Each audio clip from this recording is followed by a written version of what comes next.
Depuis tout petit, j'ai toujours aimé le vélo. Que ce soit dans mon quartier ou dans les montagnes, le vélo, ça a été un moyen d'expression pour moi.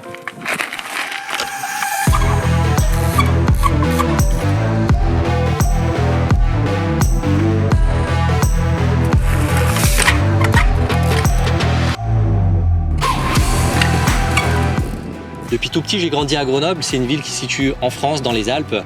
Grenoble, c'est une ville qui est entourée à 360 de montagnes, des superbes montagnes qui sont enneigées l'hiver et qui servent de vrais terrains de jeu l'été. On a un super côté naturel justement pour mon sport avec les cailloux, les racines. Mais Grenoble, c'est aussi un super terrain de jeu dans la ville. Il y a plein de murs qui peuvent nous servir d'obstacles et c'est vraiment complémentaire, le côté nature et le côté urbain. Ça m'a vraiment permis de progresser dans mon sport.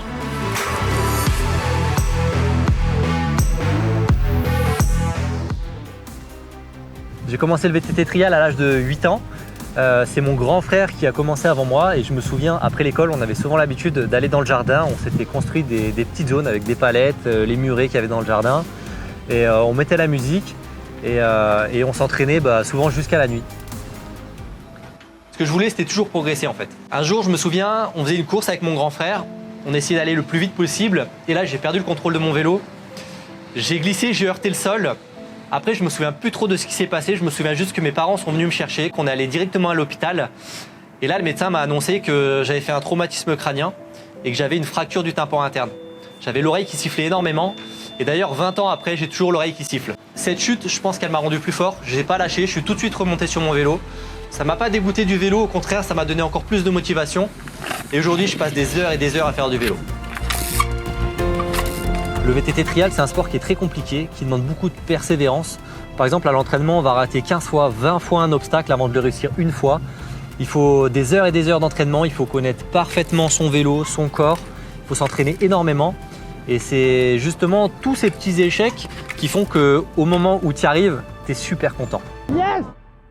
Il y a une période qui a été assez compliquée dans ma jeunesse, c'est les vacances d'été notamment. J'avais tous mes amis qui partaient en vacances à la plage ou à la montagne.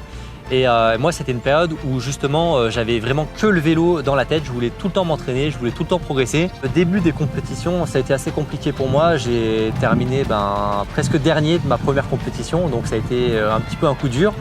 Mais j'ai su rebondir et d'année en année, en fait, j'ai réussi à grappiller quelques places jusqu'à l'âge de mes 12-13 ans où j'ai gagné ma première compétition nationale. Donc là, j'étais vraiment très content et ça m'a encore plus boosté à vraiment percer dans ce sport.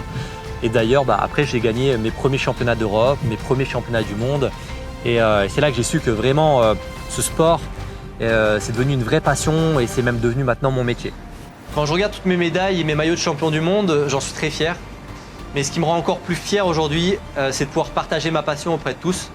Que ce soit auprès de mes enfants maintenant, en leur apprenant le vélo, en partageant ma passion, ou à travers mes démonstrations partout dans le monde, où je peux montrer justement, m'exprimer.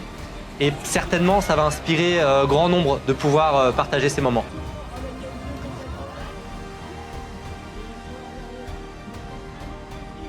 Est-ce que je regrette quelque chose?